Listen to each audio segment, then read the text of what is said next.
యజమానుడికి అంకితం చేసింది. కారణం ఏంటి? యవ్వన జీవితాన్ని అర్పించడానికి గల కారణం ఏంటంటే అంతకంటే గొప్పవాడు భూలోకంలో లేడు. అంతకంటే వినయ విధేయతలు కలిగినటువంటి వాడు భూలోకంలో లేడు. నా యజమానుడు ఎంతో గొప్పవాడు.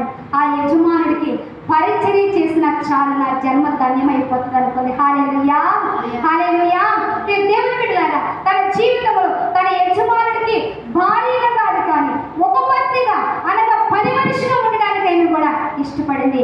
అంతమంది పనివారం ఉన్నప్పటికీ కూడా, అంతమంది దాసీలు ఉన్నప్పటికీ కూడా ప్రత్యేకముగా కెతూరాని మాత్రమే అబ్రహాము ఎందుకు వివాహం చేసుకున్నాడు అంటే ఆమెలో శ్రేష్టమైన గుణగణ లక్షణాలు కలిగి ఉంది. హల్లెలూయా. ఆమె తగ్గింపు జీవితం కలిగి ఉంది. ఆమె విధేయత కలిగినటువంటి స్త్రీ, జ్ఞానం